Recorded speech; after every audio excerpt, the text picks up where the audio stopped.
that. Wendy is professor emeritus at Clark University in Weston, Massachusetts. She's been there for 34 years, I think I heard. And she is, first articles that I read by Wendy, of which there are dozens and dozens and dozens, happen to be articles that she and Professor Richard Ryan, who many of you know for a variety of reasons, managed, they worked on together, and some really important articles, I think, about school, about kids, about self-determination theory, and about the role that parents play with those anyway. And she's very well-known international scholar of self-determination theory. She authored a chapter in the Oxford Handbook of Self-Determination Theory, and I think has three other books that she has authored.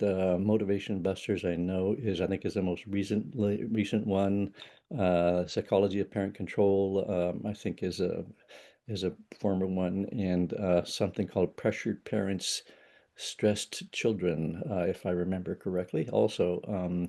So anyway, well known, a real resource, and we were delighted that Wendy was willing to be with us here today to do this. So with that, let me Oh, leave it to you, Wendy, and thank you for being here. thank you. Thank you. David, I'm going to share some slides. So You should be able to do that. okay, in a minute, maybe I'll Yes. just say hello first. And yeah, so David was bringing up that time when I got a chance to chat with everyone, and I had so much fun. It was just a great discussion, and just to hear where everybody's coming from on an SDT. So thank you so much for inviting me, David and Lee, and it's just a pleasure to be here at this Center for Self-Determination Theory Education Consortium meeting. I've had the pleasure to meet several people that were in the consortium, and it's just really an honor to be here. So I hope we'll spend most of our time in discussion. I saw they spent a little bit of time just introducing you to some of the things we've been doing on the issue of parent involvement in children's schooling, and the issue, is it a good thing? Is it not a good thing? What does that depend upon? And so forth. And then we can come back together and talk about that. So I'm going to share some slides, hopefully.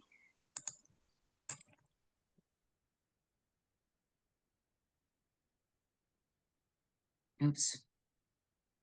I'm never very good at this. We are all having those moments, trust me. How's that? Can you see that?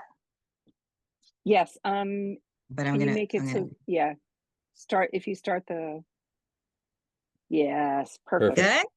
All right. Okay. All right. The stress is gone now that the slides are up. So yeah. So yeah, we're going to talk a little bit about parent involvement in kids' schooling, and how can we harness that in a motivationally facilitative way. So it goes without saying, I guess, that this work is anchored in self-determination theory, focusing on three psychological needs that need to be satisfied in order for people to thrive and have well-being: autonomy, competence, and relatedness.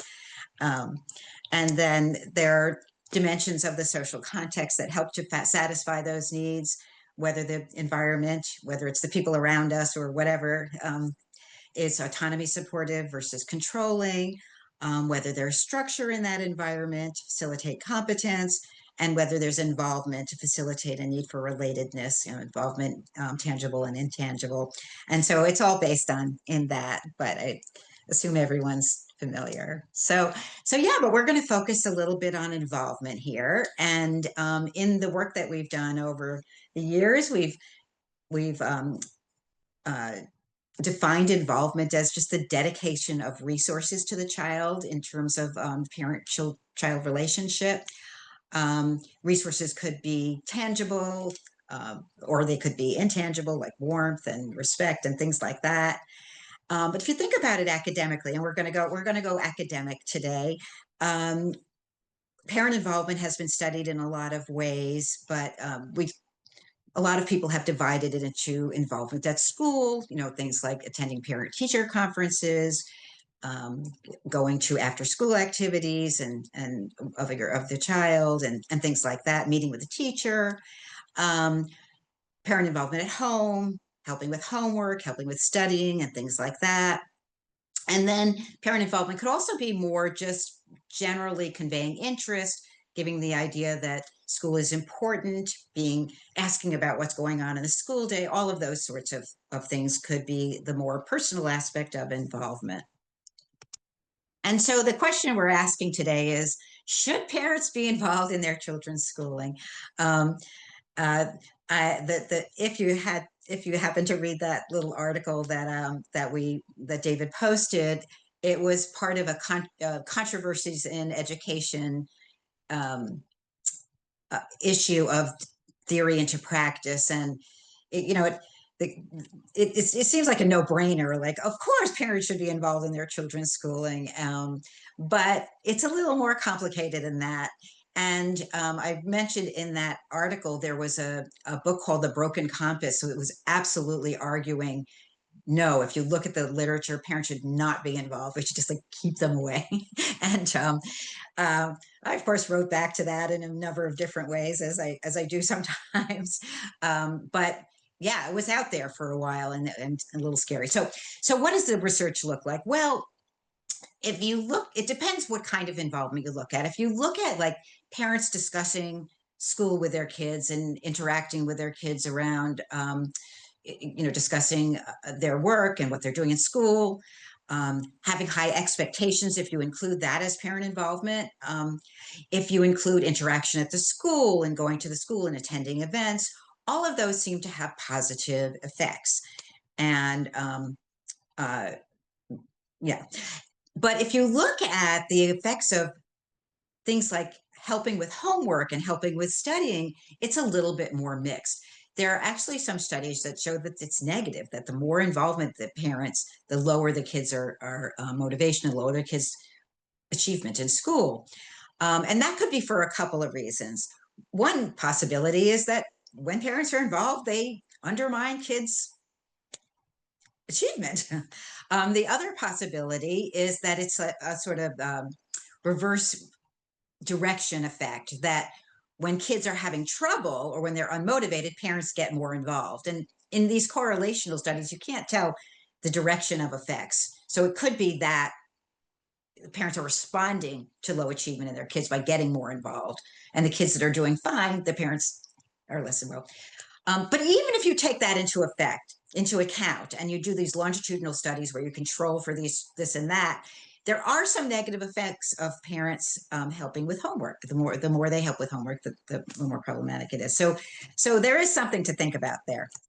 And so if you were an SDT theorist, and you are, and if I were an SDT theorist, and I am, I would think maybe it has something to do with the quality of that involvement, and not just how much involvement. That perhaps how autonomy supportive the involvement could make a difference.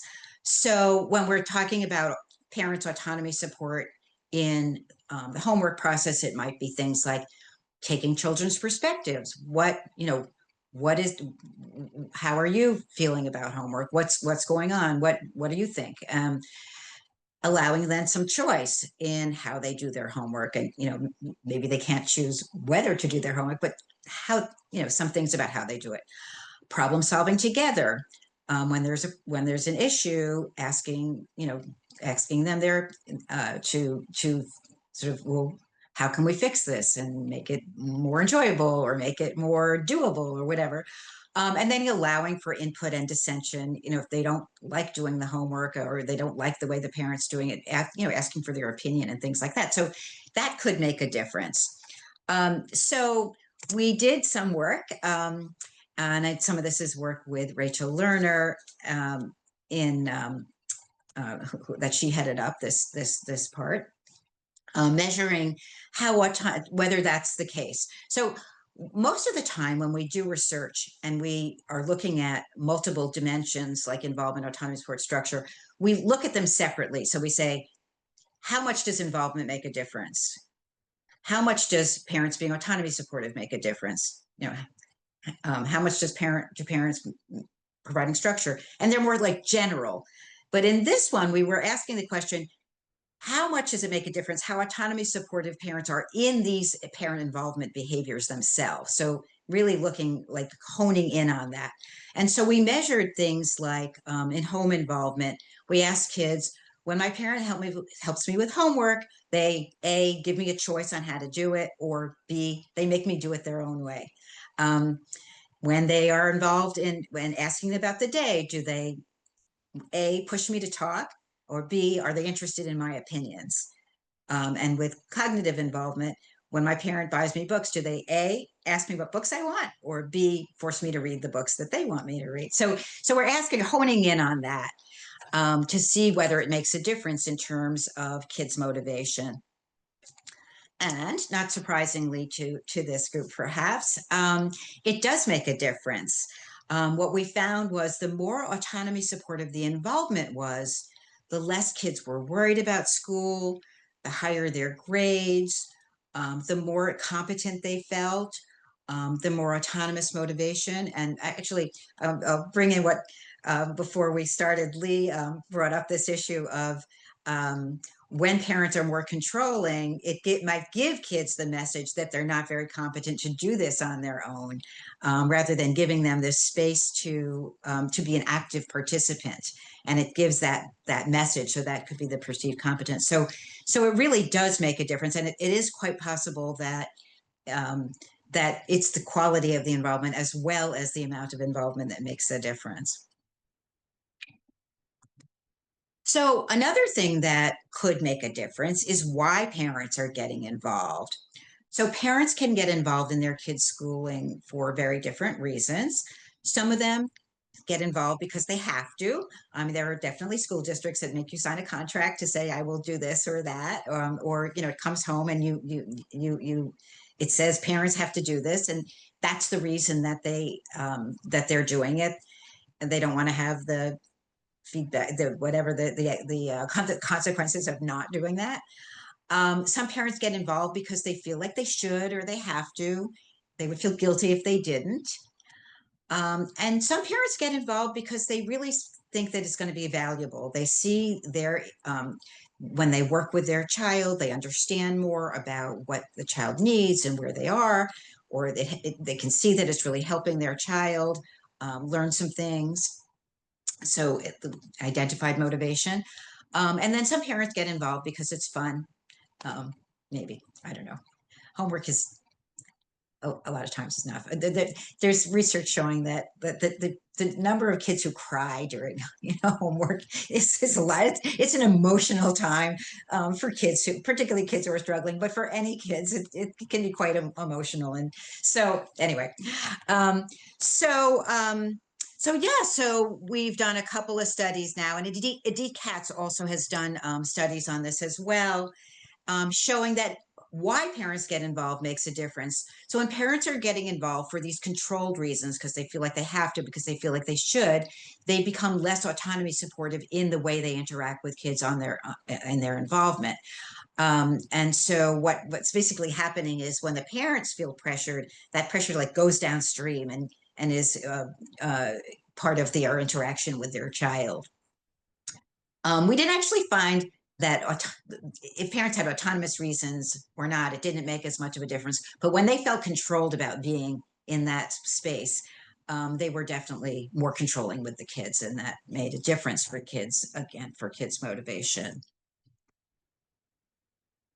So, so hopefully I'll put that on away for a second, and we're going to talk a little bit about structure as well. And Jackie Raftery-Helmy, who's on this call, has did this work with me and has done work on her own, really great work on structure as well. So part of what's going on in terms of homework and schoolwork is whether there's structure at home. And we define structure as the organization of the environment to facilitate competence. So it's setting things up so that kids have the most opportunity or most likelihood of being successful in terms of their homework and schoolwork. Things like rules and expectations about homework and schoolwork, predictable consequences, what's going to happen if you don't follow through on it, feedback about how they're doing and following these rules and expectations, And structure is important because it gives kids an understanding of the relations between their actions and outcomes, so that they know that if I do this, I'm going to be successful, and if I don't do this, I'm going to be unsuccessful. And they have a way of knowing how to go forward. And without that, they kind of are struggling and floundering. So when we look at structure, either in the home or you can look at it in school as well, we're talking about things like, are there clear and consistent rules, expectations, and guidelines for like maybe when homework should be done, where homework should be done, things like that. Predictable consequences, that this is what happens if you don't finish your homework on time, or things like that. Rationales for why the rules are in place. It's it's because it gives you time for dinner if you finish your homework before or whatever. And then parents sort of being an authority, not necessarily controlling, but being sort of putting themselves out there as taking a role in making sure that this structure is there. So that could be a good thing, right? For sure to have that. But the question, again, if you're an SDT scholar, is does it make a difference how that structure is conveyed? So structure can be more autonomy supportive. It can take children's perspective and try to figure out where they're coming from in terms of doing their homework, what's challenging, and how do they see it, even if they say homework's useless. Hearing that and then going from there, allowing them some choice in how they do their homework and how they follow rules, involving them in creating this structure. Let's sit down and figure out, when is the best time? What do you think? What should we put into place? And providing for exchange and discussion around that structure. Is it working? Is it not working? Do you hate it? And so forth. Versus putting that structure into place from a parent's perspective with very little choice. Parents, here are the rules. This is the way it's going to be. You're going to do your homework before you go out to play, and not 1 minute after, whatever. And without opportunity for criticism or input. I don't really care what you think. This is the way it needs to be, kind of thing. Which again, I'm so strongly understand where parents are coming from when they're controlling. I try to be as empathic as I can. Having been one, I'm still a parent, but my kids are. Well, I'm a grandparent now, but understanding why they do what they do, because there's so much pressure and so forth. So, so we began to look at, and again, this is Jackie's work with me, looking at whether the structure, interviewing parents and looking at the structure in their homes and asking, was the structure jointly established, or was it put upon the kids? Was there open exchange around these rules and expectations? Was there empathy around the kids not wanting to follow these rules or not wanting to do homework or whatever? Is there some choice in there about how they do it, even if they don't choose whether they do it, but do you want to do it before or after dinner, or do you want to do it in your room, or do you want to do it in the study, and so forth. And then we looked at the relationship between how much structure there was and how autonomy supportive the structure was, and things like kids' perceived competence in school, how engaged they are, their grades. And we found that there weren't that many effects of how much structure, but when the structure was more autonomy supportive, it made a difference. Not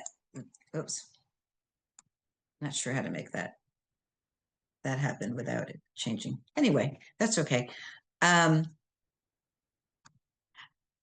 The other thing on the right, if you were to circle the T under there, you'd see that all those little stars. How autonomy supportive was the structure was associated with the more autonomy supportive the structure in the home, the more kids felt competent, the more engaged they were, the higher their grades were, and so forth. And so that made a big difference. we also did this asking the question about the transition to middle school. And this allows us also to look a little bit at the direction of effects, because we're looking at kids over time. Kids that when kids are transitioning to middle school, at least in the US, from elementary school, they're transitioning to a larger school with many teachers. There are higher expectations, and you can really see drops in motivation and perceived competence over that transition. And our question was, would the structure in the home sort of buffer kids from that, from having that, those decreases in motivation and grades over that transition? So what we did was begin to measure the structure in the home at sixth grade and how autonomy supportive the structure was at home in sixth grade, looking at these outcomes. These are just correlations in time, but how much autonomy support the parents, how autonomy supportive the structure was related to how much the kids felt competent, how engaged they were, and their grades. But more importantly, over time, we found that yes, having structure, however it was conveyed, was important to buffering that those declines in perceived competence and engagement that we see when kids transition. But it was actually more important, if anything, how autonomy supportive. There was autonomy supportive structure in the home, the kids decrease less in, I wouldn't say they increased more, but they decreased less in their perceived competence, their engagement, and their grades over that transition. So it made a difference over time.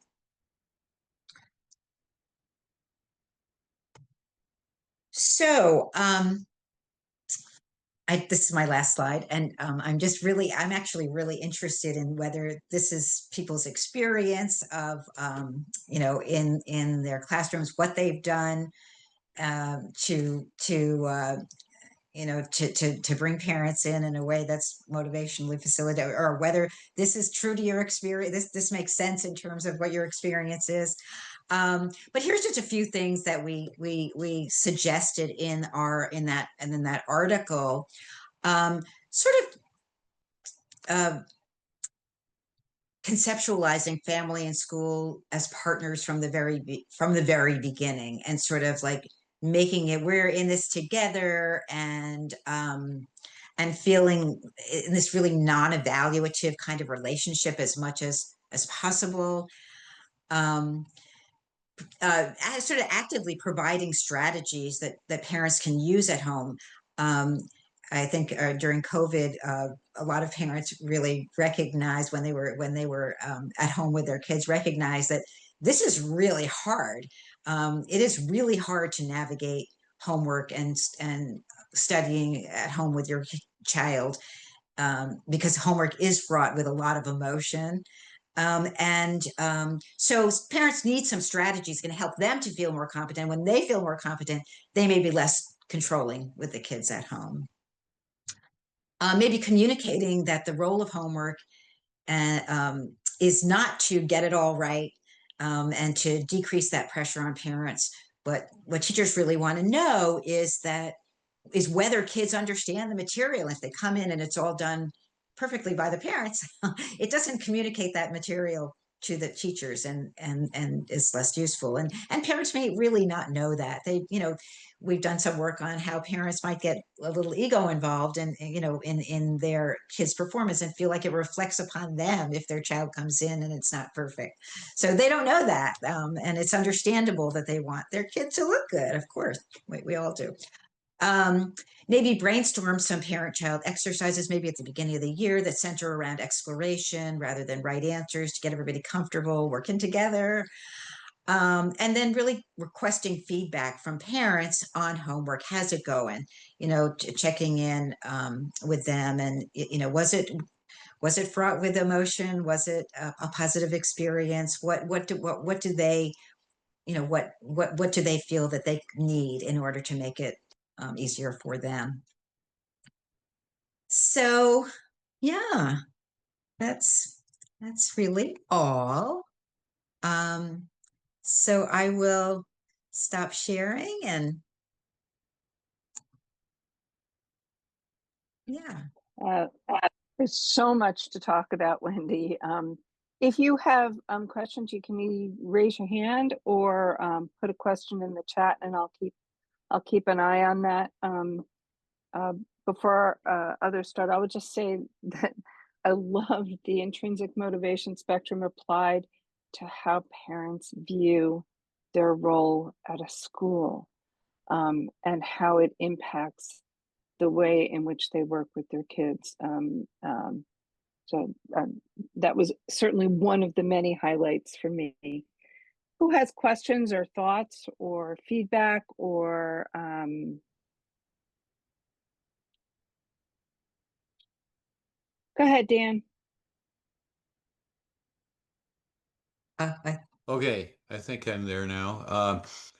Yeah, thank you very much for the presentation, Wendy. I'm curious about high expectations. That in the first slide you had, it was kind of in the second column, as or maybe the first, in terms of being, pretty acceptable, to have high expectations. But it would seem to me that the same criteria of the degree and the kind of autonomy support that's provided by the parents is really a key to that, and probably the most stressful variable I think that parents and kids experience is high expectations. Oh, I totally agree with you. And I mean, personally, I remember when my daughter was young, she would do her homework and it was messy, and then and it would be like, you can't turn that in. That you, that's that my expectations are higher than that, and your expectations for yourself should be higher than that. But then, of course, that makes, by definition, that feels controlling. And so the challenge there is to have these, we don't actually, my second book is dealing with competition while raising a successful child. We're not we don't want to have low expectations, but we want to somehow convey that in a way that's autonomy supportive and getting them on board in feeling like this is important to do it in a certain way. Why is it important? And have them problem solve around getting it to a way that feels good to them. And but it's the hugest challenge is having structure, expectations, rules, guidelines in an autonomy supportive manner is the biggest challenge for all of us, I think. And in we did an intervention for parents called the Parent Check-in, and we spent the most time on that issue with parents, is helping them to create structure in their homes in an autonomy supportive manner, bringing the kids in, having how do you talk to your kids about this and all. So anyway, that's a long answer to it, and I totally agree. Just a quick Ray, follow-up. Dan, can we? Oh, sure. Yep. I'd like to let Ray go. Yep. And then we'll come back to you. Oh, Thank sure. you for that question. Yes. Hi, Wendy. Thank you for the great talk. I'm Ray. So I have a quick question in terms of how do we support teachers or parents to provide autonomy supports out of their true heart. The reason I'm saying this, I get the chance to observe some teachers in past couple of years in their class, and after the instruction, they always check the box for, yes, I did provide choice to my students. However, when I watch the video, it seems like they provided choice in a very controlling way. It's like you get to choose this or that, or you don't get to choose anything. And I think it's, even though it is autonomy supportive practice, but it's providing a very controlled way. So I'm just wondering, how do we really help the teachers or parents to change that, to offer it in a more, motivated and autonomous way? Thank you. Oh, that is, Ray, that is such a great question. And sometimes I think we've done a disservice sometimes when we just like throw out those words like, oh, how do you motivate kids? Choice. But right, but there's choice and there's choice. It's a way it's conveyed, and the intention is it a manipulative tension, or is it, like you're saying, true? And what we decided to do in our parent intervention, and I don't, is you need to give people the whole theory. I mean, that's a lot to say, right? I mean, we don't have time to give you, but when in our parent intervention, we don't just give strategies. We spend the beginning whole time explaining self-determination theory and explain and doing it in a way that is empathic by giving them examples. We say, for example, if your boss said to you, you better do this or else you're not going to go out for, you're not going to get paid. How would you feel? Would you want to do it? No. And it's like, but we talk to kids like that all the time. So having it be understood, like you're saying, the emotional understanding of what it feels like to be controlled is so important, and conveying that in a workshop, maybe using examples in their lives, so that once you get that, and once you get how it feels to be taken, for your perspective to be taken or not, and you realize that kids are the same, they feel the same way. So I guess the answer to the question is by giving them the theory and giving them, so not just the strategies, because we can take those strategies and use them in a way they're so controlling. Like you, I see that all the time, and that's because they don't have the theory behind it. Giving them the theory behind it also gives them the opportunity to problem solve when one strategy doesn't work. It's not like, well, I'll use another strategy. It's like, well, my goal is to help this person feel like they have some choice and that they have a say. What else can I do? So, yeah.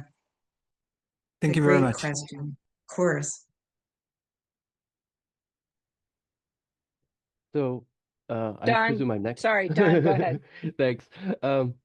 So Wendy, my question is, well, preface it by saying, how young did you go? Like homework comes at different places, different times. So how young did your research go? Like what was the earliest grade level? Oh, they were third grade was the Third grade. earliest. Okay. Yeah, there Okay. was, so those sorry, in that learner study was third through sixth graders were in Yeah. that Okay. in that study. Did That you makes have a sense. thought about that?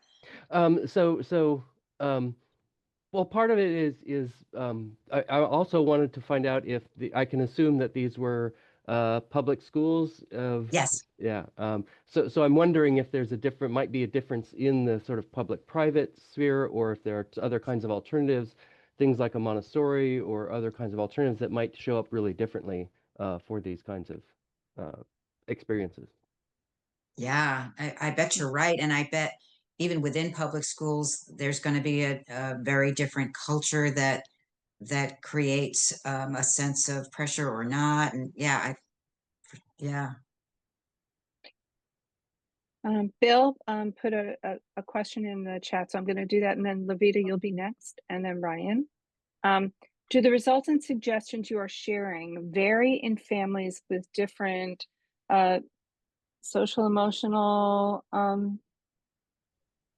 SES and what is the last S, Bill? Socioeconomic status, probably. Okay, socioeconomic status and demographic characteristics. Yeah. Not really. Yeah, across, we always look at sociodemographics, and in that structure study, we had half of the families were Latino, and half of the families were European American. So we were able to look also culturally. So in some places something is stronger, results are a little stronger, a little weaker, but across economic categories, yeah, autonomy support made a difference. Yeah. That's great. And that's something that I know people sometimes feel is very controversial. And in a couple of studies, and one a study in a neighborhood again that Jackie was involved in, we showed that across different socioeconomics, in some cases, in more disadvantaged situations, autonomy support might be even more important. Yeah, which is counterintuitive, not to us, but to some people. Yeah.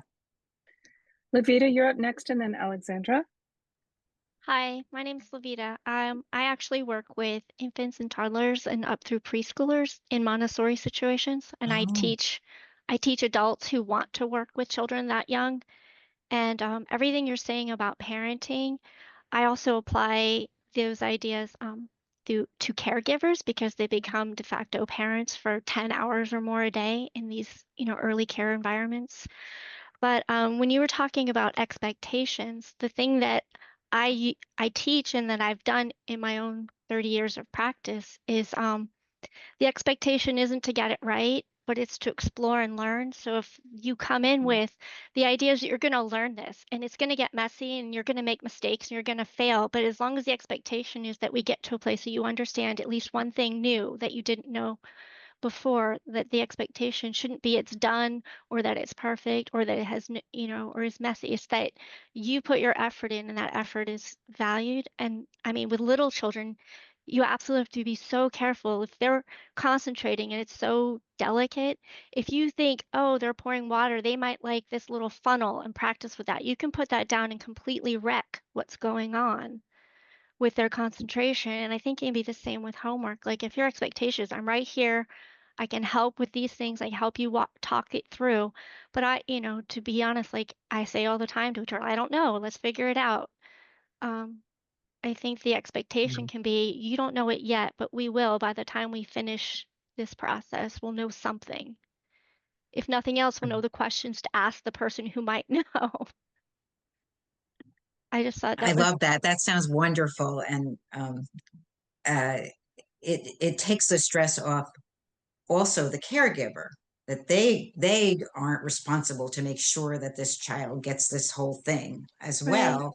And when you put them in that, when you give them the wonderful message that you just gave, um, it enables them to free it up to, you know, to do, Right. And you yeah, were talking beautiful. about that intrinsic motivation, like parents might feel like it reflects on them. I find if you do the same thing with parents, it frees them. Now they just let their children be children and they feel comfortable because they're not being judged by you or the system or anybody. And so it makes it really nice when they do it. That was something that came to mind, how even in infant rooms, the same things that you're talking about are there, that Oh, you're setting up for a sense of competence and a sense of that you're valued and significant to others and that you can communicate and engage in whatever ways you're capable of. And so it's neat to see how it extends into the older age groups. Thank you. oh, Right. thank you. That was so Thank you, beautifully Levita. said. As a grandmother, I am witnessing that firsthand. Yeah. Alexandra. Yeah, thank you very much for your presentation. It's really interesting because I have just finished my PhD research about school-family communication. And what I want, and I cited your papers much, but what I want to ask, should we consider parental strategies of involvement in their children education as competence? Was, as far as I understand your presentation, one of your theses is that motivation from which parents involve in their children education has an effect of their strategy on their strategies. But I was thinking that probably not only due to motivation, but also due to experience, skills, values, knowledge, etc. So, for example, in my research, we find out that Russian parents, among Russian parents, autonomy-related expectations tend to be less common. So they don't value autonomy as much as they value relatedness. And Oh, interesting. since they don't have such values, probably they don't have enough motivation to do something in different way than they usually do. Also, they cannot sometimes parents, I think they don't notice that they do something like controlling because they don't know how to do it autonomously. So probably could we consider parental involvement as a competence that consists of motivation, values, skills, belief, previous experience, etc.? Yeah, that I agree with everything you said made complete sense. And being autonomy supportive is hard. Um, it's much easier to be controlling. um, I think David, you and I had that conversation once. So yeah, and it's a skill. It's skill based, and well, it's really interesting to hear that the parents value relatedness more than autonomy support. And the thing is that there's more relatedness when there's more autonomy support. They're positive, and when parents are autonomy supportive, they create more connectedness with the kids. But yeah, I think it is it's hard, and parents do need some skills around that. And of course, this all has to be, I mean, we were talking about this with Ray before, it has to be from the heart too. Like, I'm helping them to, to maybe understand the value of autonomy support, and of the kids being autonomous in their work. And there are probably ways to explain that where, you want them to be doing it, because they want to, and not because you're pushing them, that kind of, but sort of making it make sense from their own perspective, and from your own culture, and so that they come at it in a different way. But part of, I think what you're saying is part of it is competence of having those strategies. And if you don't have them, it's a great point. Thank you so much. Ryan, you're next, and then there are a couple of great questions in the chat as well. So go ahead, Ryan. All right. And if anybody else wants to answer these questions, please feel free to. Yeah, thank you, Dr. Grohl. This topic is extremely timely for me. We have parent-teacher conferences scheduled for tomorrow, and the top two topics that come up at these are, what is my kid's grade, and are they doing their homework?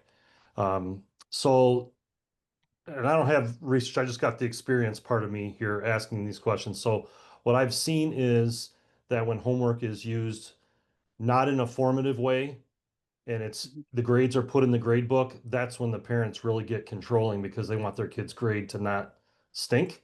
So they're going to do whatever they got to do. And if that means they're going to do it for them, they're going to do it, because the grade is the almighty controller of everything.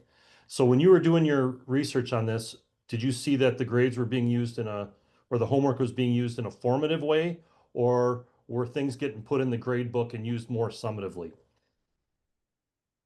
We didn't look at that, but that's a great question, and somebody needs to do that study to find out, whether that makes a difference. So I don't know. It's possible that Eva Pomerantz has done just a whole lot of stuff on that. Maybe she knows, but I think your point about how homework is being used and how that's communicated to parents is really important. So I don't know what you can do in those parent teacher conferences. Those can be really good places to do some of this. I know they're quick, they're of course, but to do some of this, framing. Yeah. That's why homework has become very controversial in some circles. I think. Jacob had a question in the chat. Do you have thoughts about an analogous kind of agentic engagement for parents? For example, things parents can do to elicit need-supportive behaviors from teachers / school staff towards students. Well, hi, Jacob. I'm sorry. I guess I didn't understand. I didn't understand that. In other words, is there an analogous process to help parents elicit autonomy supportive behaviors from teachers and school staff towards students? Yeah, so I can explain a little bit more. I'm thinking of John Marshall Reeves' work on agentic engagements, where students are expressing preferences, asking questions, etc. And as you were talking about pressures that parents are experiencing, I was also thinking about pressures that teachers can experience from parents. And if there's sort of a two-way relationship there, I would expect that there can be things that parents do to make it more likely that teachers need supportive. Yes, I mean, I'm sure that every teacher will tell you that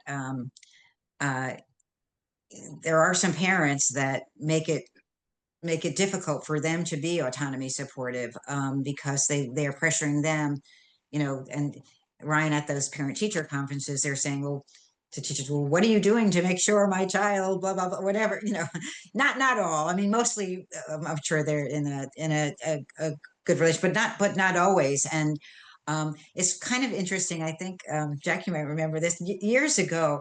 I had this conversation also with my motivation class. So I can be autonomy supportive with my motivation class, or controlling with my motivation class, but the students actually can support or control me as well in the way they interact with me. We had this great discussion about that. But like, is it always the authority? No. I mean, we can feel supported in our autonomy or controlled by the students or by the parents, to be sure. And yeah, so having that partnership from the beginning, and setting that tone so that parents are working with teachers and not, and the teachers are not feeling pressured. That's a hard thing, but yes, I think it makes a huge difference, and I think it's quite possible it goes absolutely both ways. I'm going to take one more from the chat and then go to David. And this is it, Euro. Is that how you pronounce your name? Euro.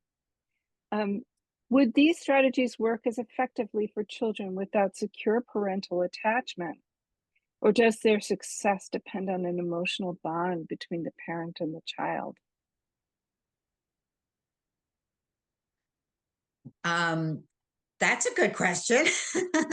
I think that, as we were talking about, autonomy and relatedness kind of go together.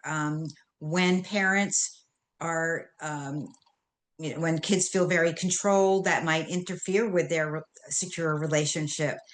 Whereas when they feel more, their autonomy supportive, that might facilitate that relationship. So I wouldn't want to say that.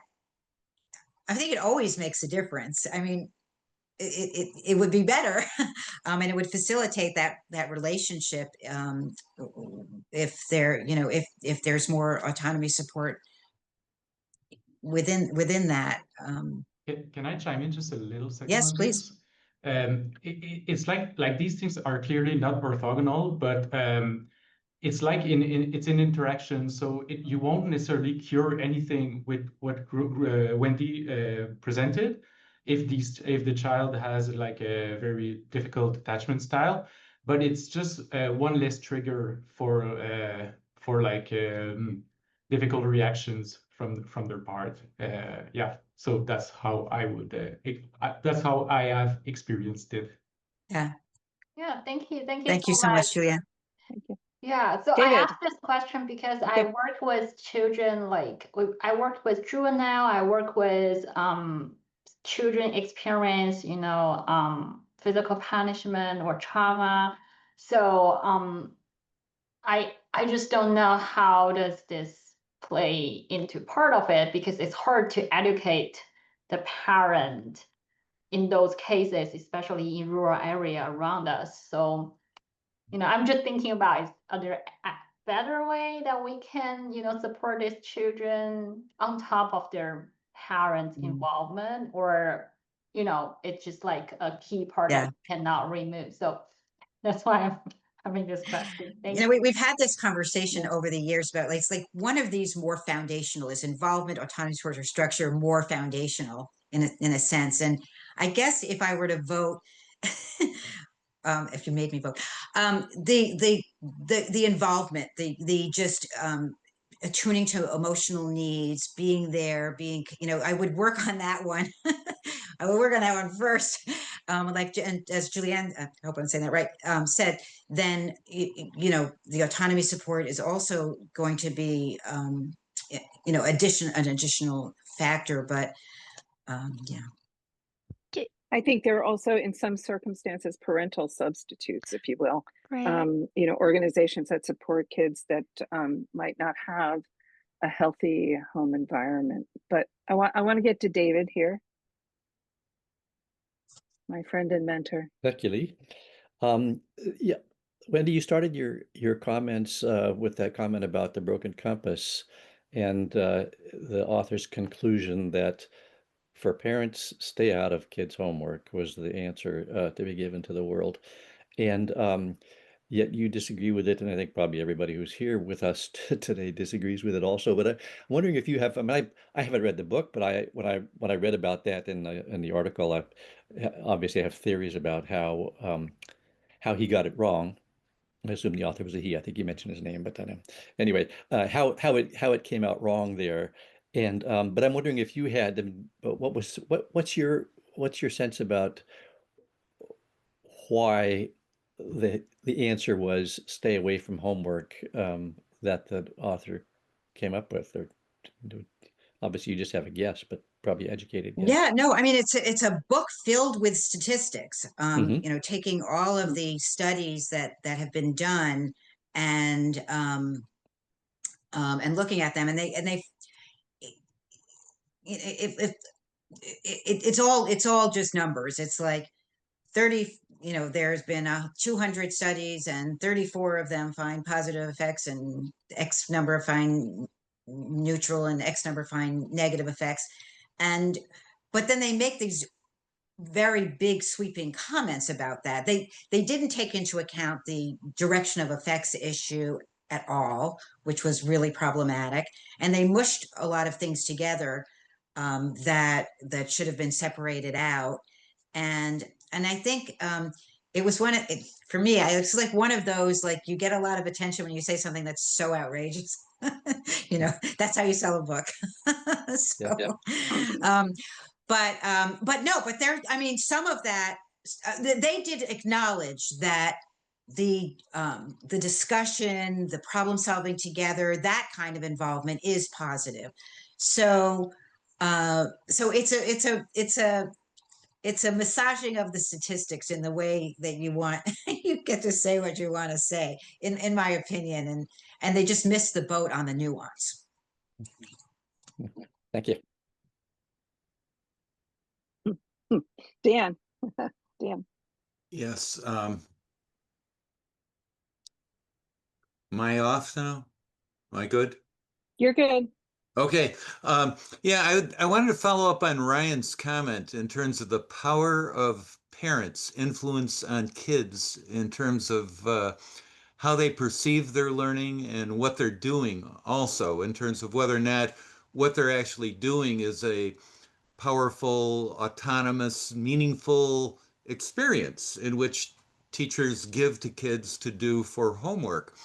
And it makes me kind of rethink this, not entirely everything about self-determination theory, but I'm wondering if one of the variables that seems to be really important, I know that's included within the recommendations in John Marshall Reeves' book, is to create meaningful, involved activities for kids that engage them. So it seems to me that that's a real crucial variable here in terms of the quality of the homework that is going home with kids to deal with, in which their parents may or may not put a good deal of pressure on the kids to do, maybe even do it for them. So it seems to me then that teachers ought to be moving toward the concept of, class, what can we do, do you think, in terms of an experience that would help you learn more about this and understand more about it, if you know, as an experience for you? What are the various things that we might be able to do? And to have kids pick from there in terms of, you know, with teacher input, in terms of what those experiences might be. It seems to me that would relieve a good deal of the pressure, I think, that might be coming from the kind of parent that Ryan was describing. I absolutely love that idea. And right, we don't, if things aren't people will not internalize things that are not meaningful to them. If it's busy work that's not important, and you want kids to internalize the value of that, it's not going to happen. They has to be meaningful to them. So involving them in that process is great. It reminds me of the critique of grit that people talk about, and like the reason why the kids aren't doing what they're supposed to be doing is because they don't have grit. And so they should be able to have grit through this really boring, horrible, ridiculous stuff. And we're like, well, maybe the stuff shouldn't be really boring, horrible, and ridiculous. and they would do it. So, but yeah. So creating the homework that's more meaningful and makes sense to the kids. You're starting in a different place when you get home. I mean, it's just a great idea. I love that.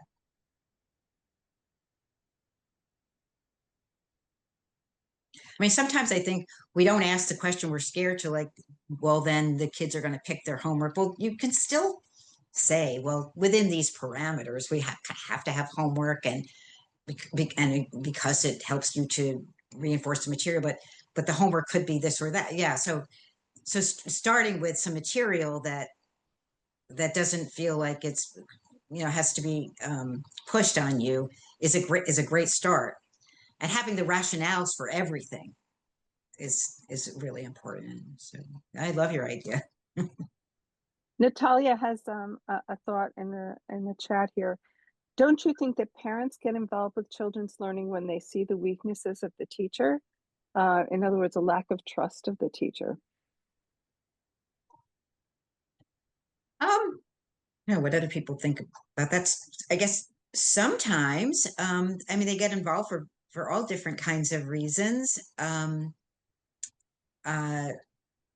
mean, when there is that problematic relationship, that colors a lot of things for the way that parents interact with the kids around their schooling, and the way they interact with the teacher. But yeah, sometimes, and unfortunately, well, I can say this as both a physician and an educator, that I found that societally, there tends to be a lack of respect for the professionalism of teachers, and more physicians as well. And that, I do think, influences the sort of political framework between teachers and parents.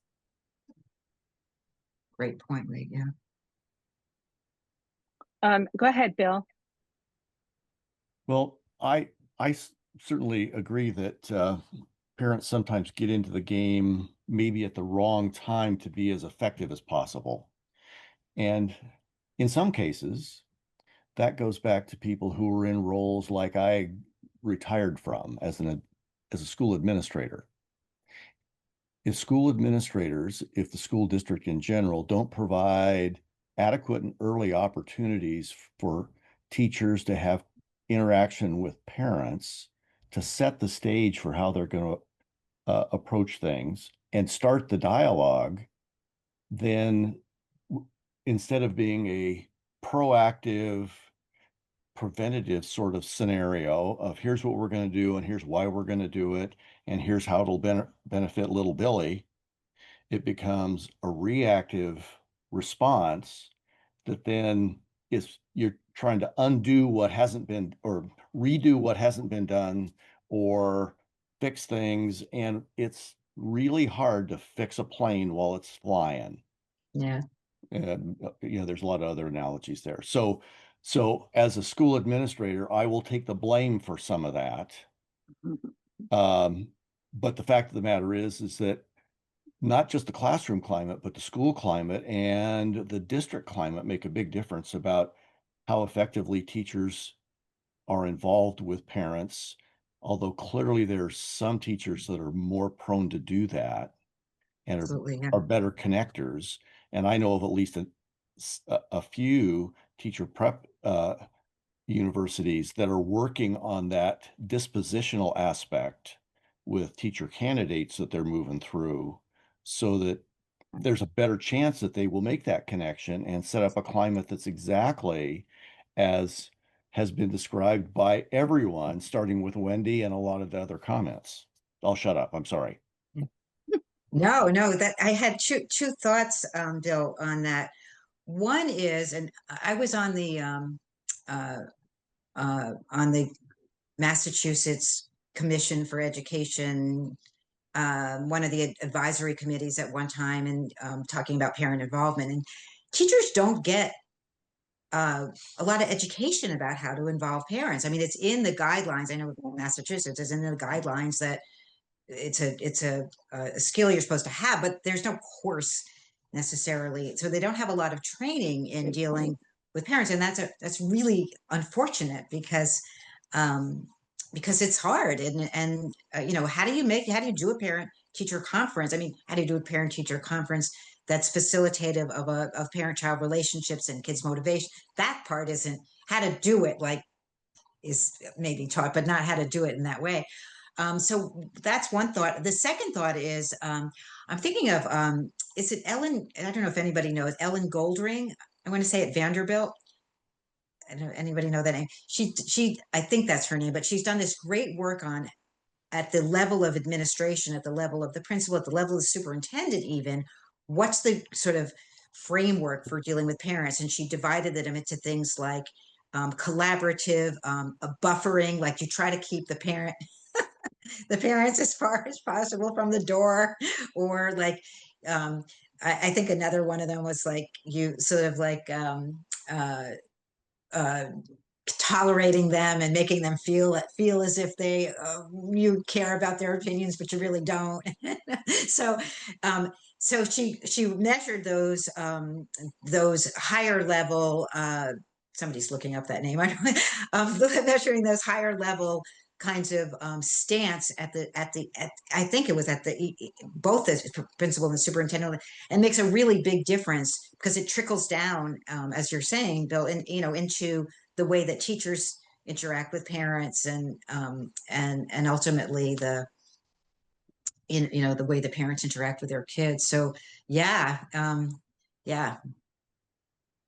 When I became an administrator, I quickly learned that I had to live up to and model the standards that I expected of teachers, and that they needed to model that same thing with parents and kids.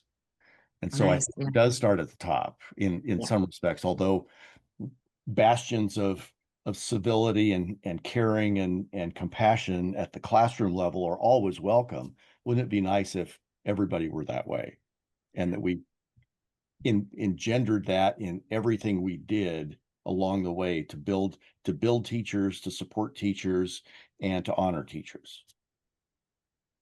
Yeah, absolutely. And that relates to what Lee was saying about valuing, teachers feeling valued in our society. Yeah, in this. But I'll bet you did that when you were an administrator. You created it. Okay, Dan. Dan, go ahead.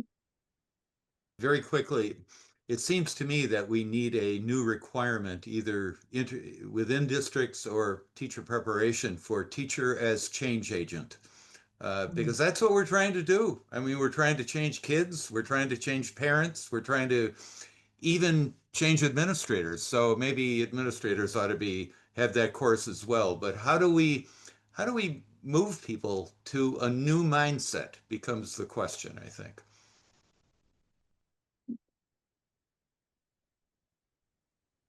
That's a great question for this whole That's group. a big question. Yeah. Levita had a point here that I wanted to share from the chat. She said it would be amazing if we taught educators in the same experiences we hope them to develop and use with the children and the parents. And I think that's getting back to Bill's point about how we educate educators. Great. Sure. Yeah. What a great conversation, everybody. I'm grateful for everybody's involvement. Any final thoughts for Wendy before we close this off? If anybody is on this call that has not registered or sent your email to David or to me, if you're a K-12 educator, please do that so that we can keep you on the list for the special sessions for K-12 educators, which everybody is welcome to attend, by the way. Any other thoughts, any other questions before we close off?